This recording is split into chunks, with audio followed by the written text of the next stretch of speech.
called me this week and said, hey,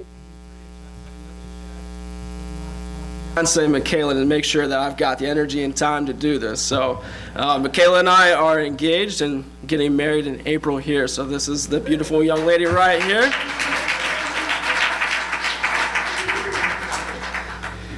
So yeah, she's very good to me, and yeah, she's now that person that as I get excited about ministry, I want to jump into things, I got to ask her, like, hey, is this, like, help me figure out if this is a good idea, if this is where God's leading. And sometimes she's like, you need to take it easy. And sometimes she's like, yeah, go for it. So we're going for it today. And I am super excited just to be here. It's, a lot of emotions hit.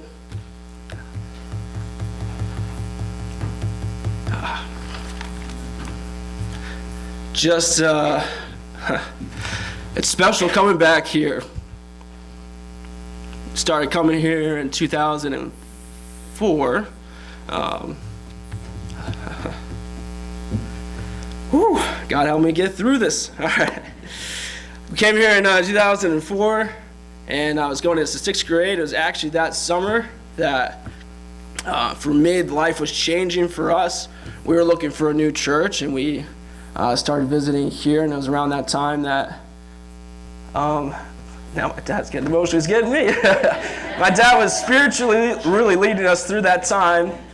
And as he was spiritually leading us, as we were in transition and didn't have a church family, during that time that I was like really understanding the gospel, understanding that like this is faith. Like we were in an unstable time, and I realized like this, just the normal religion practice and going to church and stuff, like you can get caught up in that. But once you have something rocky, you realize, oh, where is my confidence and faith at?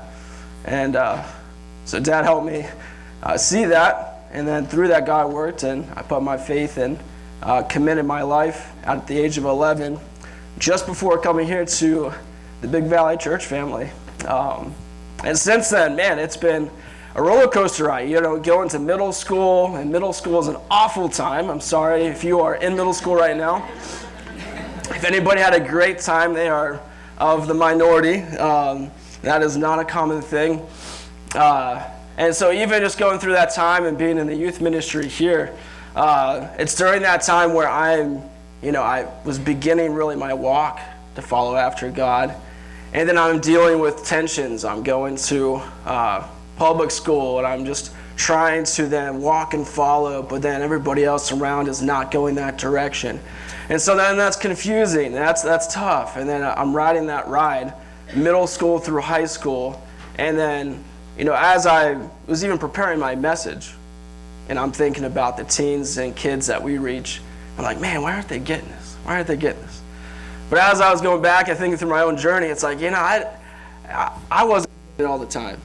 It would be that time of Wednesday nights that we would meet and we'd go through a message, and I'm like, wow, like, this is true. And I'm not there right now. I'm messing up here. I want to do better.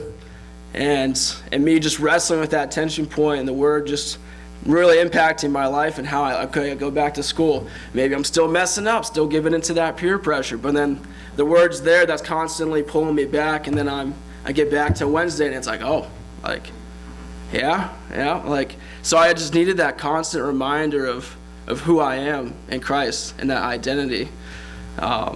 And then just having different youth leaders, doing Camp K with some of you guys here, with Matt being a youth leader and a big impact and pouring into my life, and Jeff, and just so many of you loving on us in so many ways.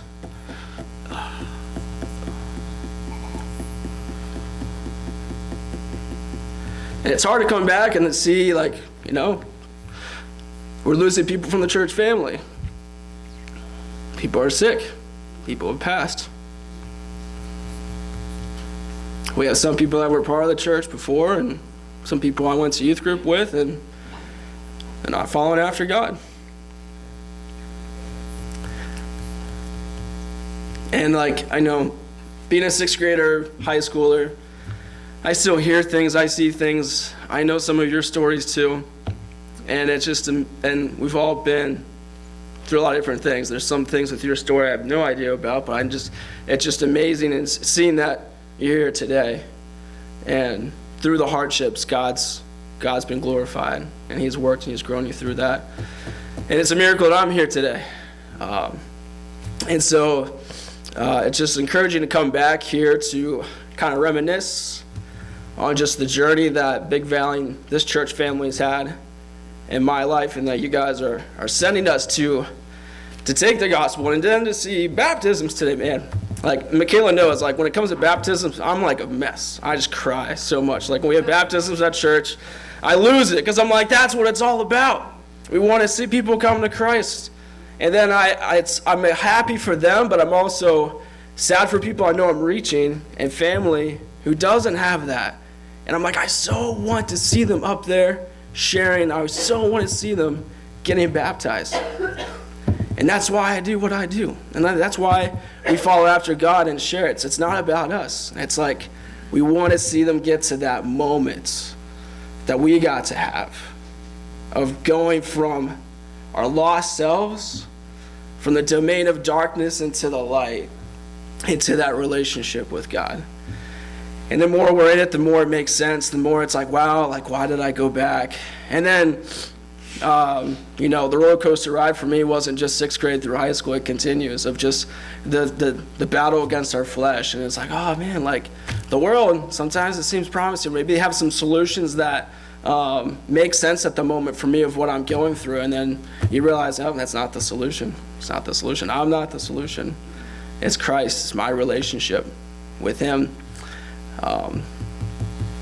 And so I want to encourage you all, and you always get nervous before a message and stuff, but after hearing all of that and then seeing the baptisms, I'm ready to go. Whether I'm completely ready, the Spirit's working. So God's going to speak through this. I want to encourage you guys now. And so let's go to Colossians chapter 3.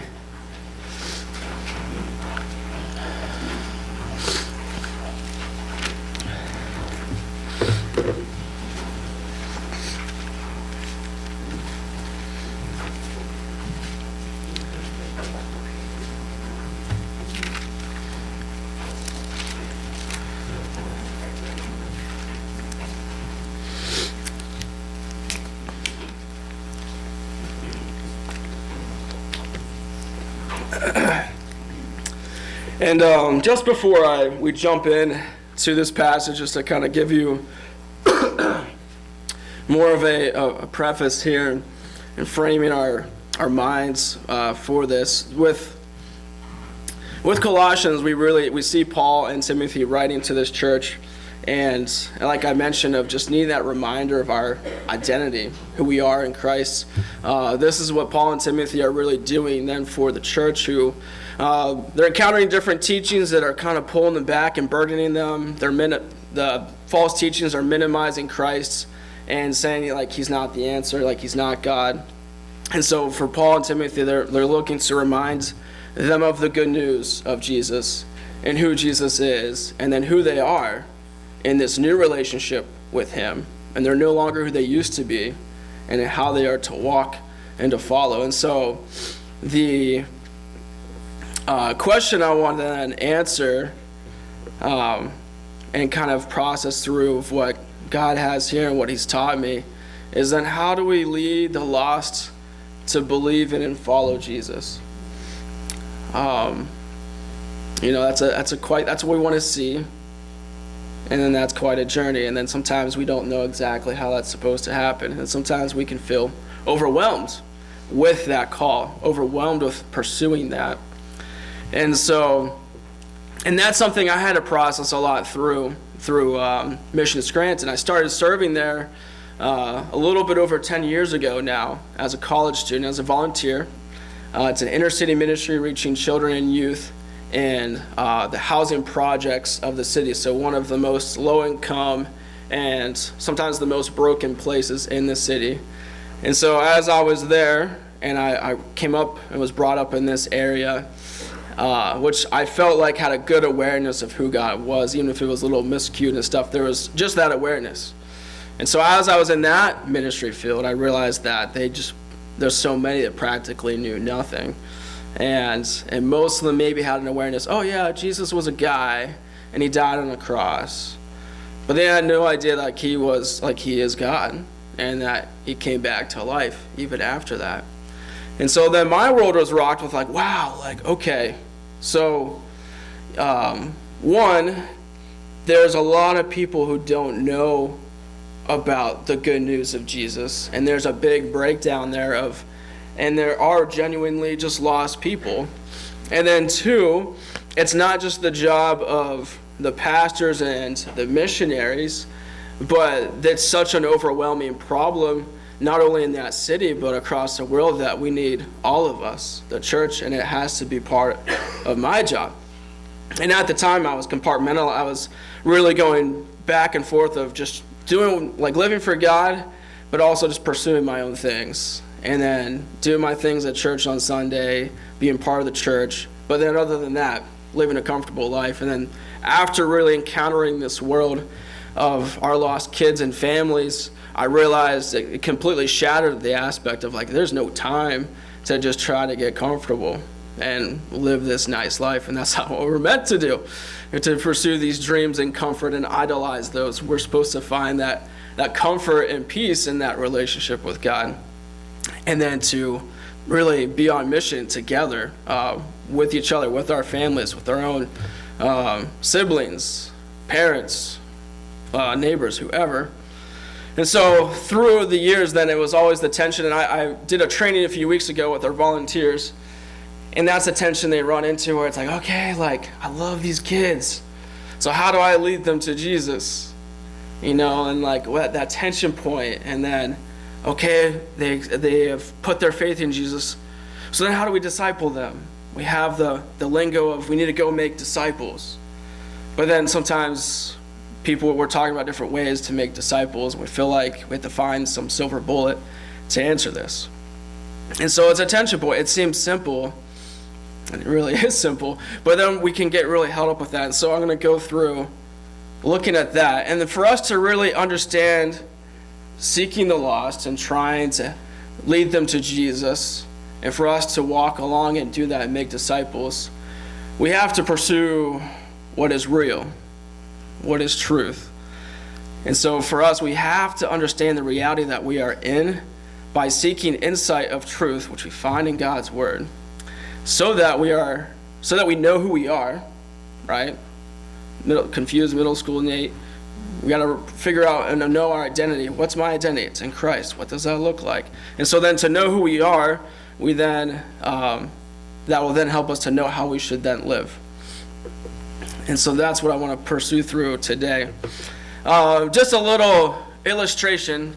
If you've ever seen the movie or read the books, The Maze Runner, there's a lot of different apocalyptic movies and stuff that have these scenarios and these deep thoughts. And so with Maze Runner, it's a movie that's kind of like that. And these boys end up, approach the stories, these boys end up in this field, and they're surrounded by this maze that keeps shifting every night. And as they arrive here, they don't know, as they initially arrive, they have no memory. So initially they don't know their name yet and who they are, and they have no idea where they're at. Over time, they begin to remember, oh, this is my name, and then I have a mom, or I have a dad, I have parents, I remember them, but then that's about it. They just don't know anything. And so they're trying to figure out, what are we supposed to do? And so then they start to send people out into this maze during the night, and in this maze, there's these creatures wandering around, so it's a dangerous task, but they're trying to go through the maze to figure out, how do we get out of here? Because we know that we do have family somewhere, and they are not here, so we need to get out. And so they're then going through the maze, they're charting this map and figuring out how the whole maze works and shifts, and so they're just trying to find the way. And so they're learning, they're searching, they're trying to find out what's true. And during that time, they have attention, though. They have some guys that get really comfortable with their community that they build in the fields and forests there. And so some of them are like, well, we have, they keep supplying us with food, whoever has sent us here. So let's just make a home here. Let's not continue to pursue this. Let's just stay. while others are like, this is not, like, this is dangerous, and then we have some guys dying, and there's like, this is not safe. Like, this is not where we're supposed to be. We're supposed to be somewhere else. And so that's how I feel then with how life is, like, for us. Then we need to pursue what is the way. What is the way? Like, where we are at as we are coming and being born into this world. We're born into sin. We're born into this darkness. And there's supposed to be a journey to get out from there. We are not who we are supposed to be. And so that's kind of the parallel I see where we have to pursue and understand what is true. We're going to actually flip back there to Colossians 1. Colossians 1, 9 through 10. It says, "For this reason also, since the day we heard of it, we have not ceased to pray for you and to ask that you may be filled with the knowledge of his will in all spiritual wisdom and understanding, so that you will walk in a manner worthy of the Lord, to please him in all respects, bearing fruit in every good work and increasing in the knowledge of God." So we see here Paul and Timothy writing to them, saying they're praying for them that they will then have spiritual wisdom and understanding of who Christ is, of who the spiritual reality that they are living in, so that they know how to walk, so that they know how to live. And that's what's something we have to continue to pursue ourselves, is to seek what is true, and then how should we then live. So for the realities I want to look at the realities that are highlighted here in this question. We want to look at the realities of the lost. We want to look at the realities of us and the realities of Jesus Christ. So I'm going to read through Colossians 3. And this is the transition in the book where they talk about, okay, this is who we are. So this is answering the reality of, if you have put your faith in Jesus Christ, this is our reality. This is what's true and should be true of us. It says, "Therefore, if you have been raised up with Christ, keep seeking the things above, where Christ is, seated at the right hand of God. Set your mind on the things above, not on the things that are on earth. For you have died, and your life is hidden with Christ in God. When Christ, who is our life, is revealed, then you also will be revealed with him in glory. Therefore, consider the members of your earthly body as dead to immorality, impurity, passion, evil desire, and greed, which amounts to idolatry. For it is because of these things that the wrath of God will come upon the sons of disobedience. And in them you also once walked, when you were living in them. But now you also put them all aside: anger, wrath, malice, slander, and abusive speech from your mouth. Do not lie to one another, since you laid aside the old self with its evil practices, and have put on the new self, who is being renewed to a true knowledge according to the image of the one who created him. A renewal in which there is no distinction between Greek and Jew, circumcised and uncircumcised, barbarian, Scythian, slave, and freeman, but Christ is all and in all. So, as those who have been chosen of God, holy and beloved, put on a heart of compassion, kindness, humility, gentleness, and patience, bearing with one another and forgiving each other. Whoever has a complaint against anyone, just as the Lord forgave you, so also you forgive them. Beyond all these things, put on love, which is the perfect bond of unity. Let the peace of Christ rule in your hearts, to which indeed you were called in one body, and be thankful. Let the word of Christ richly dwell within you, with all wisdom teaching and admonishing one another with psalms and hymns and spiritual songs, singing with thankfulness in your hearts to God. Whatever you do in word or deed, do all in the name of the Lord Jesus, giving thanks through him to God the Father. Let me pray.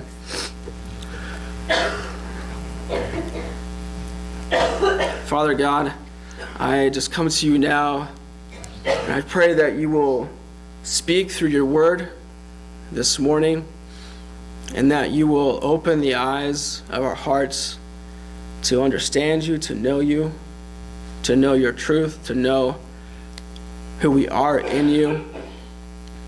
And if we have others here who are not in you, that they know and understand where they are at, and they are opened up to knowing you and knowing Jesus, who can be their Savior.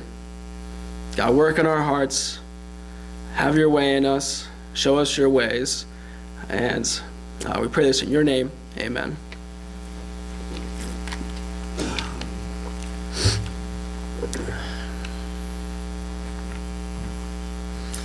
So, actually, before I hop to that, so we look at the first, not the exact first section, but starting in verse 5 in Colossians 3.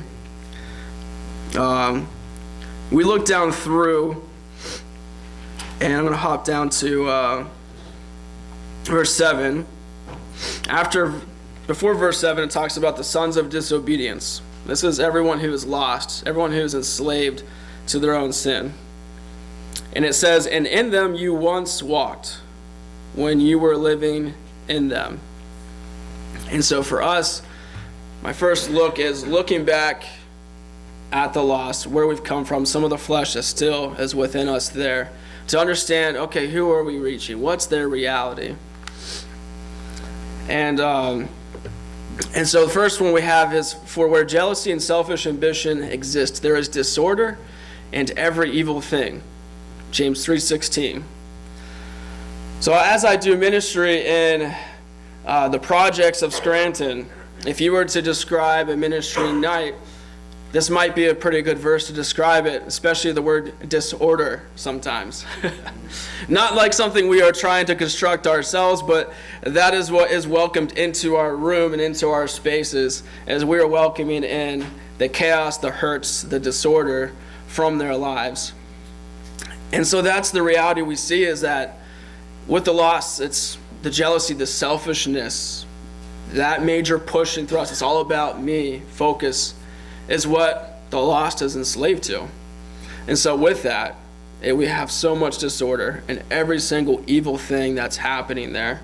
We look at the disorder of our society. We have students that come in, and it's a very common thing now, more often than not, that we have gender confusion and sexual orientation confusion, and that is from a world that is wanting to worship sin and say, this is who you are, and when we know that's not who we're supposed to be, and that is a sin that they are then enslaved to. And so we have students where that is being praised and pushed to, and we have students that are walking in that, and that is a reality to them, but we know that is a lie that they are walking in.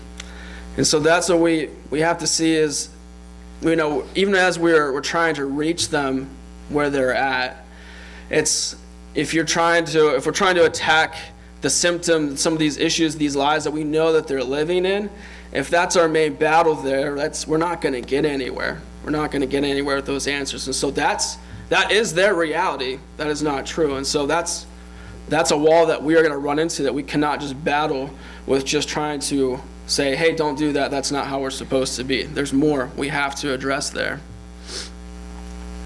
And then another reality we have in Judges, and really, you're going to be glad I'm not reading the context of most of these Judges passages, but in this verse here, it's saying, in those days there was no king in Israel. Everyone did what was right in his own eyes.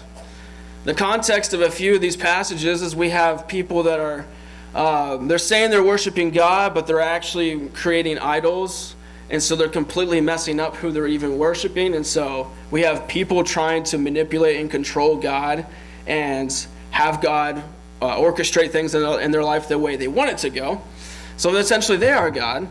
And then we have people where the tribes are going out and they don't have enough wives, and so they go out and they do their own way to find the men wives, and they take matters into their own hands, and it's a very messy situation.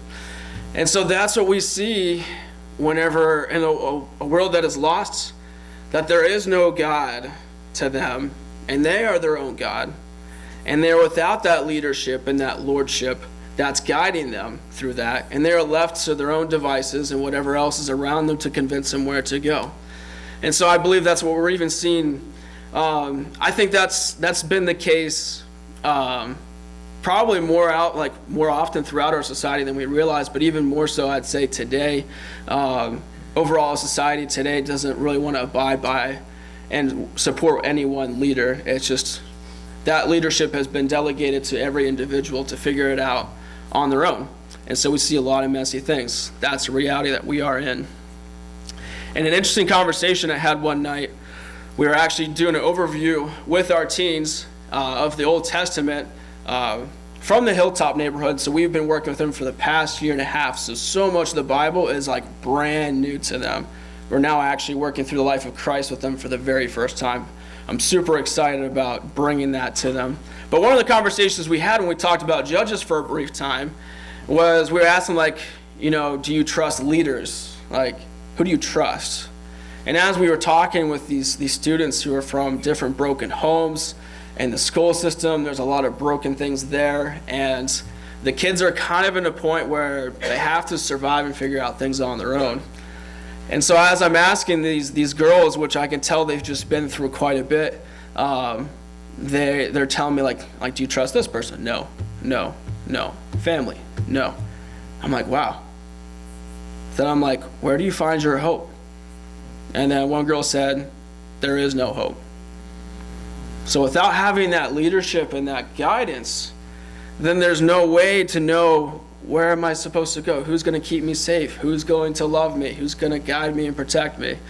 And so the reality is, especially just with where our society is at, is we have students trying to figure it out on their own. And while they might, and not just students, like other people, they want to figure it out on their own. But the reality is they don't want to be the main leader in their life.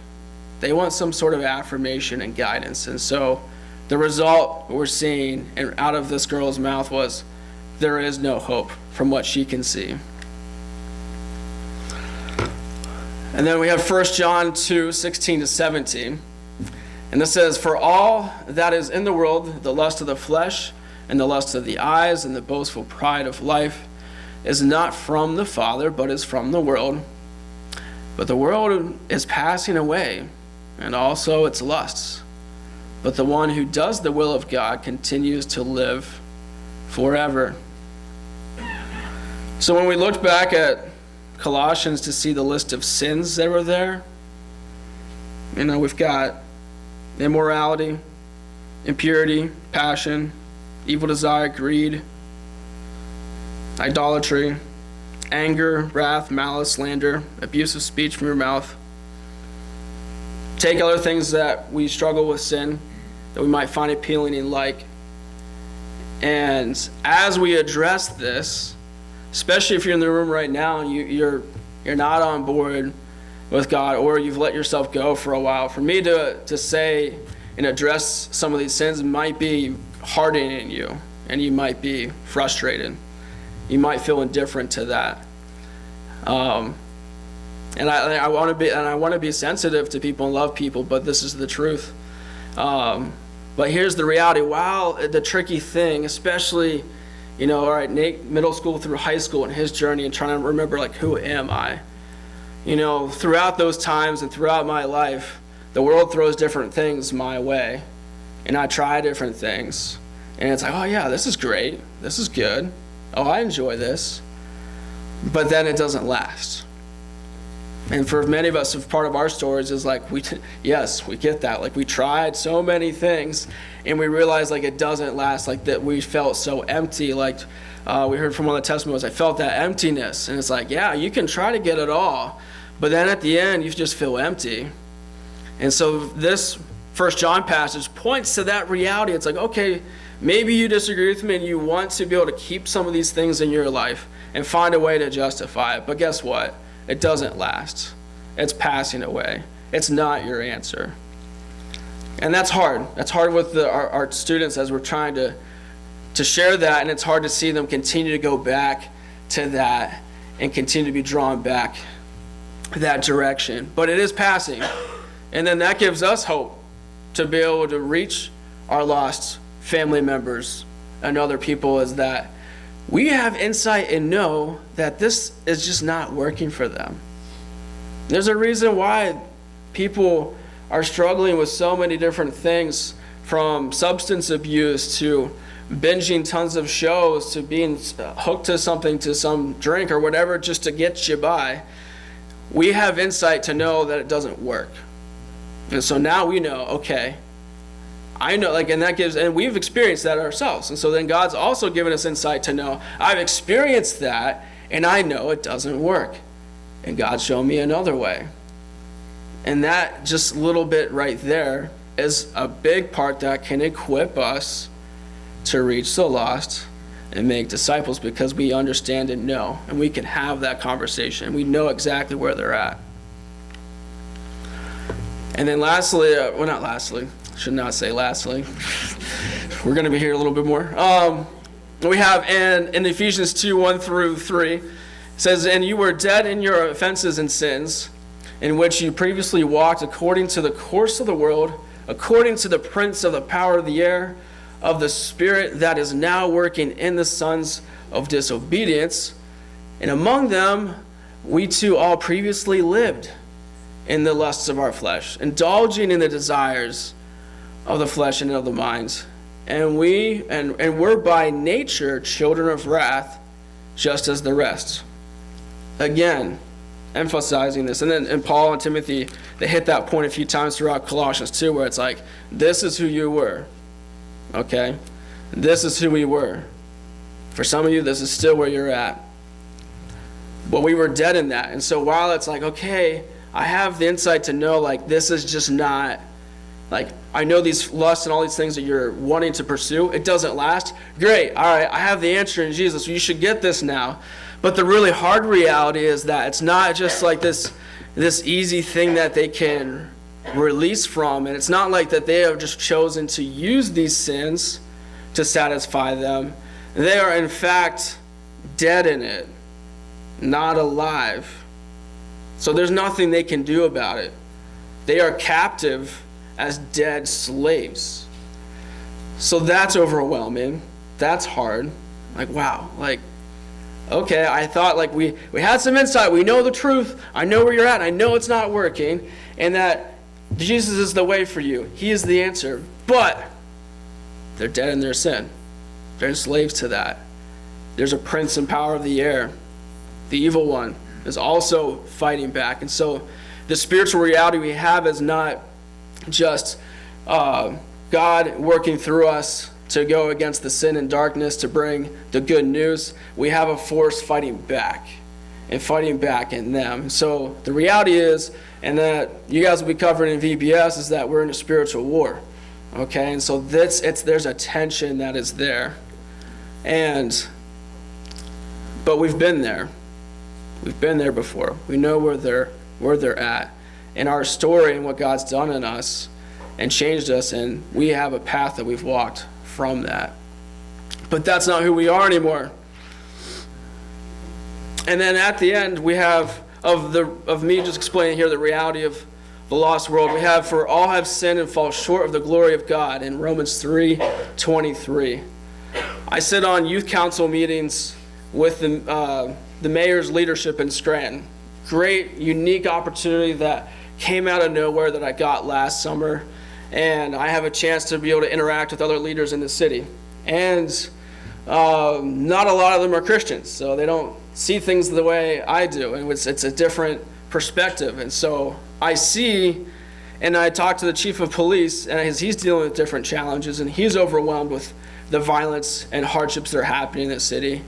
And I see that we're throwing lots of money to help provide these solutions, to break the cycle of the poverty and the broken family and the violence that continues to happen over and over. There are so many good organizations that are pursuing good and helping people through their hardships and their needs and their brokenness and addictions. in their home life situations and trying to advocate for them, give them better education. There is so much out there. And then as I get to interact with our students and just get insights into their life and their story, it's just like, man, we could throw millions of dollars at some of these things, and sometimes just for like most of the time, it could temporarily work for some time, and maybe it could change the outlook of some people's lives. But there are major issues to where things are still going to be broken. I talked to a guy who works with child youth services. Really neat, unsaved guy. Really neat conversations we had around the campfire, and we got to share the gospel even with him. But one thing he was saying was, he was talking about how they're trying to help these families in so many difficult situations, and his goal is for the family to stay together at all costs, if they can make that happen. And then we're talking through, breakdowns in the system, breakdowns in the family system. And then I was like, it's broken because people are broken. He's like, yeah, you're right. And what we know and have insight to is because we are born into sin. We are born into brokenness. So the output of what to expect is more brokenness. And then we have people that want to bring this perfection back to the world with their own man-made things. But even all of their efforts fall short.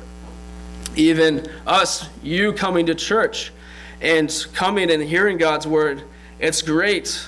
But if you're trying to perform your way to get there, to that relationship out of your brokenness, you're going to fall short. So now, that's a really bleak outlook, but we look at the reality of Jesus. And you can flip to these passages if you want, but for the sake of time and me taking 2 minutes to flip through, I did not put sticky notes where I needed to turn, so I'm going to read off of this here. So we have in Luke 19:10, for the Son of Man has come to seek and to save that which is lost.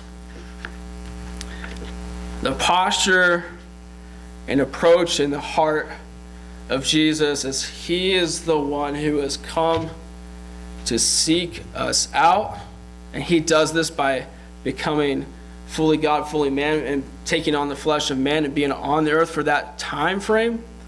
But this is a characteristic and personality of God that continues, that his heart and approach is to seek to save the lost. And the strategy we see now is we have that relationship with him. We have the Spirit of God in us. And so we as a church, we are now the vehicle, the body of Christ, his Spirit manifested in us and working through us to reach and save the lost. That's his posture and that's his approach. And we get to be a part of that. Another heart and posture that he has, we see in Matthew 9:36, is seeing the crowds, he felt compassion for them because they were distressed and downcast like sheep without a shepherd.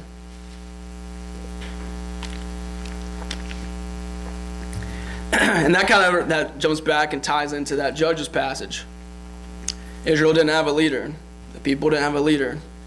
Jesus is observing these crowds of people who are flocking to him. And they have so many issues and so many problems. And he sees they don't have a shepherd. They don't have that spiritual leader.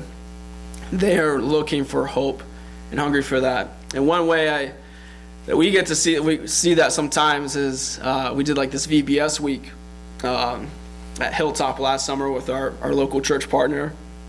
And as we continued each day, the crowds of kids and other adults coming grew. And it was so cool just to drive up there, pull into our parking spot, get ready to set up. We're trying to get there extra early. And we're just greeted by these kids, teens, and another dad who was teaming up with us and wanting to help us out for the week, just running to us and they're ready. And then it's in those different moments or just a simple interaction with one person in the neighborhood, I can feel that where it's wow, you guys are lost and you don't have this hope. You don't have Jesus and you're running to us. And it is such a blessing. It's wow, they're running to us. This is our time. God's put us here to reach them with the good news. Let's do this. And then we see in John 14:16, Jesus saying to him, I am the way and the truth and the life. No one comes to the Father except through me. So we jump back to the Maze Runner story there and that movie. For them, they eventually get out, but they only have one way. It took them to work through and map things out, but they found one way. There was only one way out. There's not multiple ways, and that's in that story. That's how they portrayed it. But on our true, real story now is that there is only one way. There's only one way we have to get out of this brokenness. For me, like, as we love our students and our families and the neighborhoods, we will address the tangible needs. Like Jesus, during his ministry time, and I didn't put the passage in here for the sake of time, but just summary, after he loses his cousin John the Baptist, he goes and tries to mourn somewhere. He's trying to get away from the ministry. He's like, okay, I just need time to mourn. And he pulls up on the shore, and he sees all these people coming to him. And then he, in that same previous verse of just feeling that burden of like, wow, they're lost and they need help. Instead of him taking that time to grieve, which we got to take time for that, but in that moment, he then put himself aside to then love on them, and he was healing them, and the disciples were working with them, and then the disciples were like, okay, let's ship them off. They're hungry. You got thousands of them. Tell them to go back to town. Let's go take some time to rest and grieve. And he's like, no, we're going to feed them. And at that point, they're like, well, what? And we have to feed him the 5,000. And so Jesus cared about the tangible needs. And so, like, for the same thing, like our posture and approaches, we want to have the same heart as Jesus to then take care of the tangible needs and love them where they're at, help them with those things. And that is a great way that they get to experience the love of Christ along with the message. And so, but as we meet those tangible needs, I know that we cannot break these cycles or get them out of their brokenness through helping meet all these needs. Their biggest need is the spiritual need. They need Jesus. And so the only way we can see transformation and breaking out of that bondage and that sin and that being dead in the sins, it's Jesus. It's through Jesus. He is the only way. And when, as we're younger, or as we put our faith in Christ, sometimes as we go along, we think like, look how many steps I've taken to grow. Look at how far I've come. But it's like, no. Like, that is Jesus at work in you. That is something you cannot take credit for. He is transforming you. And so even our own growth is something that can only come from him there. And then here's a really exciting verse that helps really give this visual of the spiritual reality we have in Colossians. And a lot of you are probably still there, so you can flip there. So we're at Colossians 1:13-14. It says, "For he rescued us from the domain of darkness." I'm going to start at the top there again.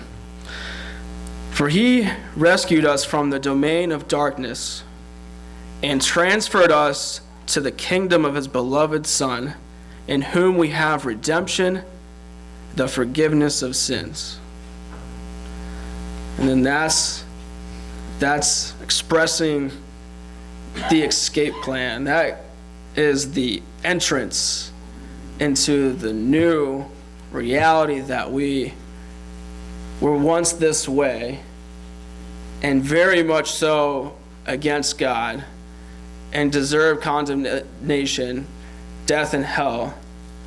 But then Jesus came. And so then through our faith in him, he is then rescuing us from that dark, the spiritual reality that we looked at, the lost.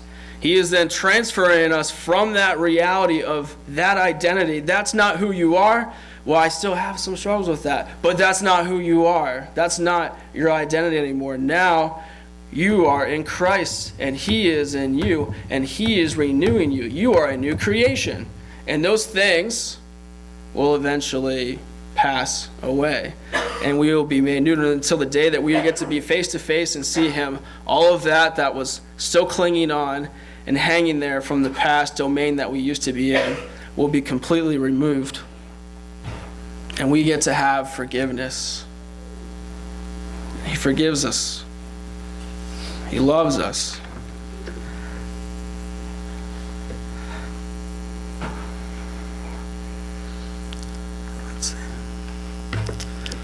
And this was just a visual that I liked there, and it's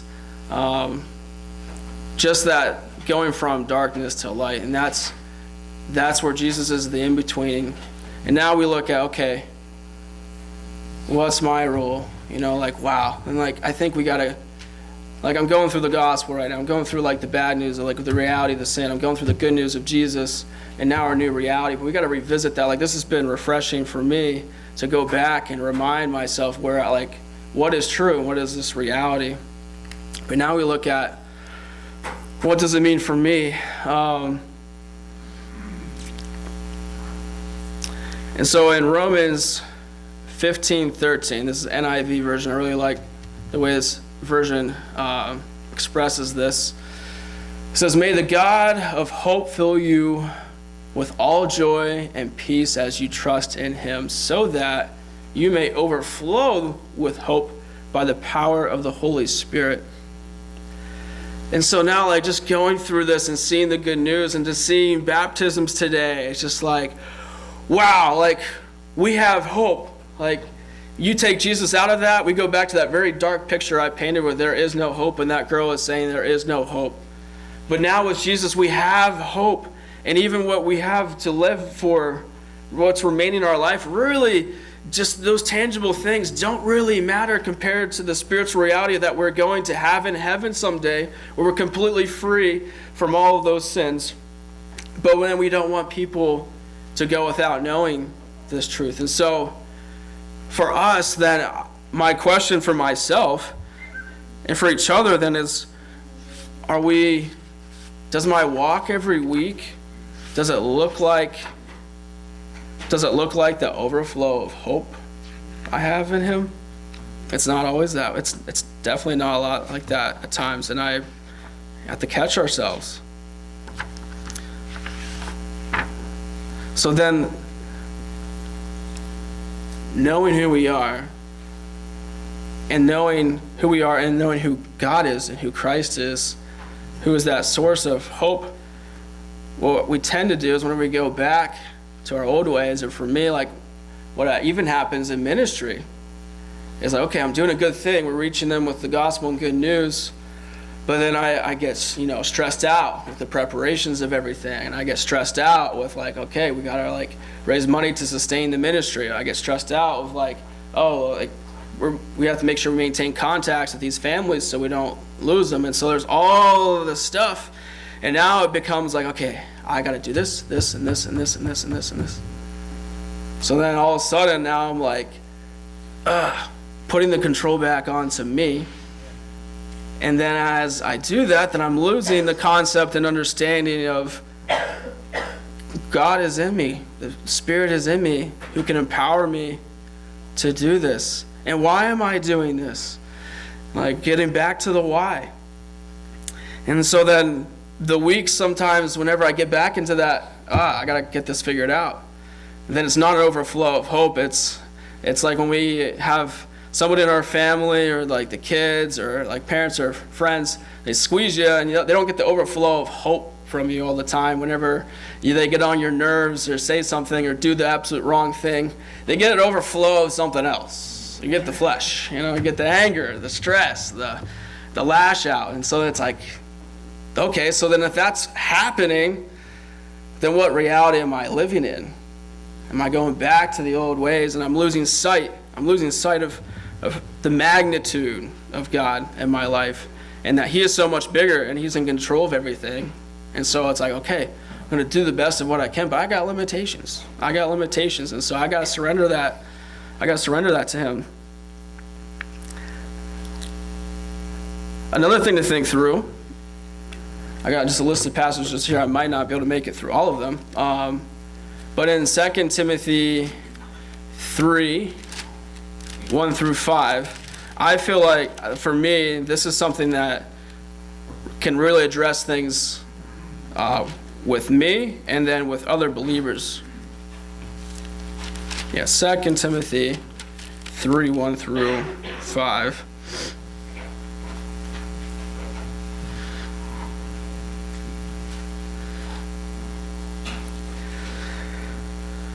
So it says, "But realize this, that in the last days difficult times will come. For men will be lovers of self, lovers of money, boastful, arrogant, revilers, disobedient to parents, ungrateful, unholy, unloving, irreconcilable, malicious, gossips, without self-control, brutal, haters of good, treacherous, reckless, conceited, lovers of pleasure rather than lovers of God." That's a really important one for us to look at. Are we lovers of pleasure rather than lovers of God? And then verse 5, "Holding to a form of godliness, although they have denied its power. And then avoid such men as these." So, you read for that first list, you're like, yeah, I'm not there. Like maybe sometimes and stuff. Like that's not like a major trait of where I'm at right now. But then you look at, are you a lover of pleasure or of God? Like, oh, man, it's like, binging on Netflix this week and that's all I did. Maybe I'm a lover of pleasure instead of God. Then look, taking the form of godliness, but denying the power of it. Oof. All right, that one can really, that's like a blind spot, I feel like, in the church and with, I think, my peers and people that do ministry along with me or other fellow pastor friends. That's a blind spot for us to where we are teaching the truth, we're trying to abide by the truth, and then we are trying to lead ourselves into the truth. And then sometimes we go from wanting to live in this truth and reality because we want to, and that's what God, and we delight in that, but we do those things because we have to appear that we are godly and that we are doing the right things. And so then is our Christianity more about trying to present that we are right? And I have conversations with friends where we're talking through things and it's like, man, what you're saying is really convicting, but I feel like your emphasis is on being right. And so it's not like we're looking to get out of the dark reality of where we used to be to get back to Christ. It seems like it's more of a stress that you want to be right. And so I think, Romans 5 doesn't say, let God fill you with this surge and drive to do what's right, and may what comes out as a strong performance of Christianity. It's this filling up with this hope in Him, and it's described as peace and joy that overflows from that. And so that's something I always have to remind myself. It's so tricky to do ministry full time, but then as I'm in it, seeing that, okay, I'm going through all these good things, but why? And am I actually denying the power of God? Of like, yes, we're taking a step of faith to do ministry in Scranton. I can say that to you right now. But then do I believe that truth? Do I actually believe and live that in this reality of the spiritual reality, God's going to provide for us, and God's going to lead us. He's going to protect us, and we're going to see some people come to Christ because God is on the throne. Do I walk in that reality, or do I say, I'm going to take a step of faith and go out there and do this? But whenever I say that, I'm actually like, all right, I got to make this calculation to do this. I have to have this amount of tasks for this week. I have to do this. We have to make sure we have the right curriculum and that we're hitting all these points here and teaching through this amount of pages. Like, that's denying God's power. That's my emphasis is on what I do. So then to pivot, for us answering the question that, okay, God's calling us to go make disciples, to baptize them in the name of the Father, Son, and the Holy Spirit, to reach the lost with the good news. That's what we're supposed to do. So then how are we equipped? And a major a major point that we just continue to build off of Timothy's passage here is jumping ahead to the end of the chapter in verses, so chapter 3 still, and then going to verses 15 through 17. So early on we see the denial of its power, the power of God, in His Word, and we look ahead here and see that in verse 15, Paul talking to Timothy and says, "And that from childhood you have known the sacred writings, which are able to give you the wisdom," insight, truth, the way, "to give you the wisdom that leads to salvation." Wisdom, reality, to know how we go from domain of darkness to the reality of a relationship with God. So it leads to salvation, and the way is through faith, which is in Christ Jesus. Jesus is the answer, right? And then verse 16, "All Scripture is inspired by God and profitable for teaching, for reproof, for correction, for training in righteousness, so that the man of God may be adequate and equipped for every good work."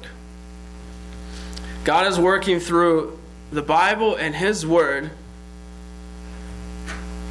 And Timothy was reading the sacred Scriptures, which was God's Word, which gave him wisdom and insight and knowledge to know how to be saved, and that leading to being saved through Christ. We have that too. And that is what we have to then present and to teach and to provide for our lost ones, the lost kids and teens and families I'm reaching in Scranton, your lost family members and friends and co-workers and neighbors. So we have the sacred writings, we have God's Word that's inspired by Him to show them the way. And then for us to equip each other and ourselves to then be able to walk and live in the way that we are supposed to, and to then be walking and carrying the good news, we get that from God's Word. And then there's power. So it's not just words. We shouldn't deny the power of God's Word. But we have spirit and truth here. So if you have that relationship, the Spirit of God works through His Word. So we have the truth here, and then there is power here. And we shouldn't go away from that. And so then for us, the thing that holds us back then, and I'm not going to go there right now, but in Romans 1, 18 and 19, we see that the understanding of truth can be then suppressed by unrighteousness, by our sin. And so that's what happens with the lost people. They continue, they're slaves to that sin. And so they don't see the truth. It's all distorted to them.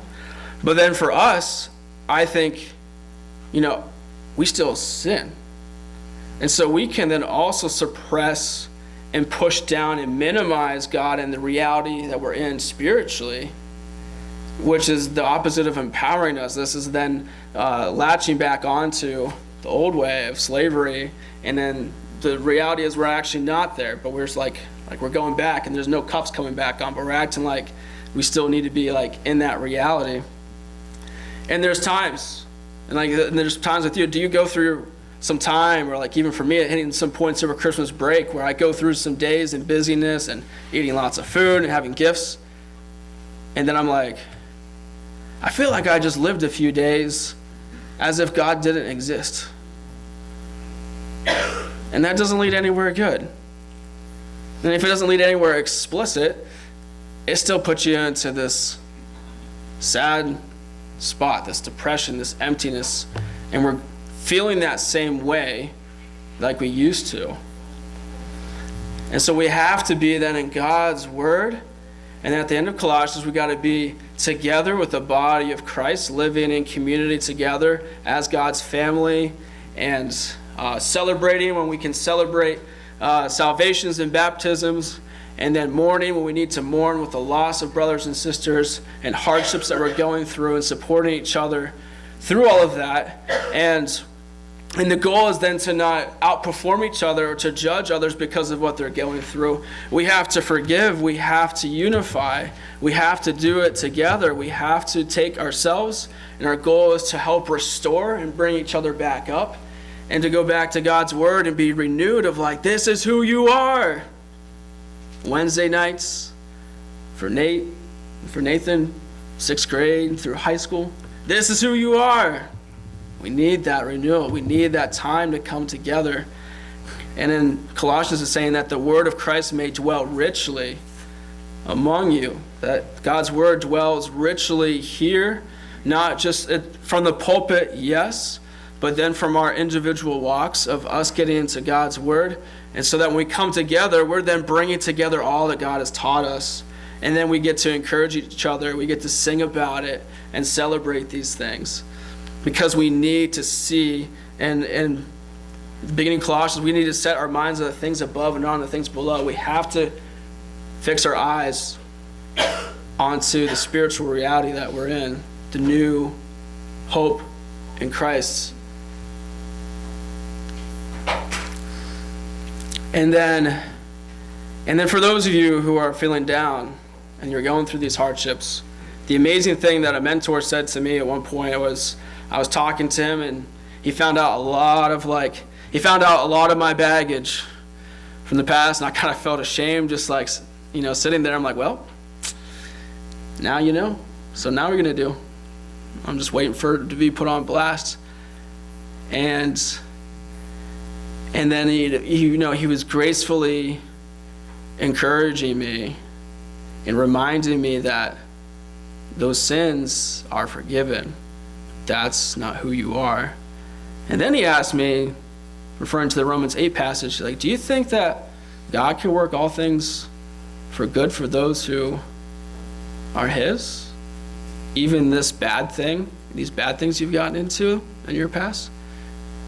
And I was like, I hate those sins, so I'm like, I feel like the answer should be no. I'm like, there's nothing good about that.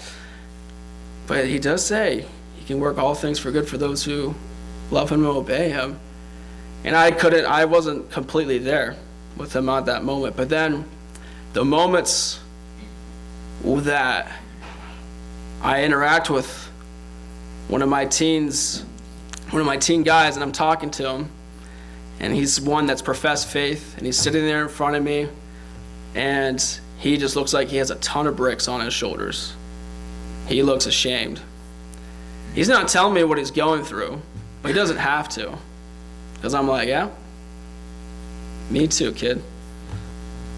I've been there. I might have been there last week before that. And so I'm like, wow. So then in that moment, I knew where he was at. I knew the spiritual darkness and stuff he was experiencing, because that's who I was before. But then I still experienced that creeping back in. And so now, through what God has done in my life and the empowerment of being forgiven and experiencing and seeing God's love even more because of it, in that moment, I'm able to then encourage him and point him to the forgiveness of Jesus, because I know where he's coming from. And so our ministry, our role, 2 Corinthians, is to go and to reconcile, to advocate for the gospel of Jesus and advocate for those who are missing the truth, and to bring them into connection to relationship with Jesus using God's word.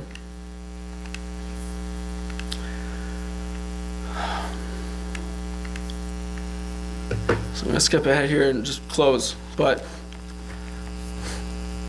answering the question of how do I lead people to Jesus? How do I lead the lost to Jesus and for them to follow him? It is the relationship with Jesus and a relationship with God, which we know all about through God's word. And us to know the way, to understand the world that we live in, to understand the lost. It's here. We just went through it today. And then your walk and your transfer from the domain of darkness, as we see in the picture here of just some imagery, into the light, into being in relationship with God, a new creation. You've gone through that transfer. And even though it's hard and we still experience sin, we're like, why in this transfer do I still experience sin? But he still can use it for his good. And it's a constant reminder of where we came from. And it's a constant reminder to not say, okay, well, that's who I am. It's then also a constant reminder of what Jesus did and why it was so important. And that we have that forgiveness. And so we have a constant reminder of his forgiveness and love, which then really allows us to be liberated even more from that sin. And then we get to know him even more and realize, yes, we used to sing the song, Jesus Loves Me, in kids ministry, but now it means a whole different thing whenever I see all that I've gone through and how much he has forgiven me.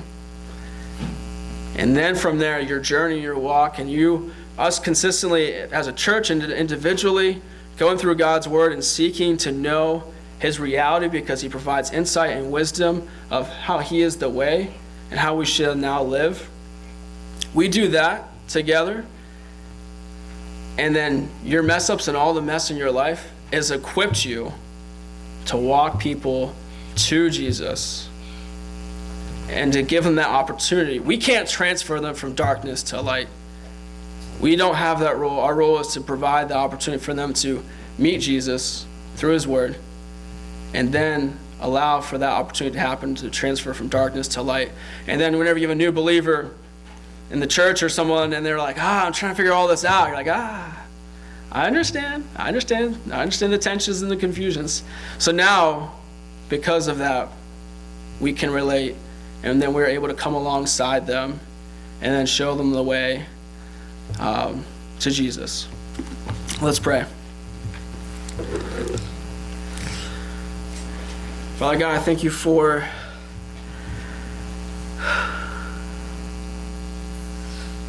your love and grace. There's so many times that I battle in my mind of wondering why I am in this position to do ministry. And looking years back, I had no idea I would be here. I never dreamt of it. And even as I'm here now, if I just look at myself alone, it's not something it doesn't fit, doesn't always make sense, but you make it make sense. And and through your work, through us, through the ministry, it's evidence not of anything good about me and any skill that I have. It's all evidence of your power. So God, I just pray that you are glorified through today, and that you will, through this, that your word will go out and renew, and then we can see this encourage us to walk forward and to be a light together of you, and to share your good news with the lost and to lead them to you. Pray that through this we can see so many more come to know you and so many more baptisms. We pray this in Christ's name. Amen.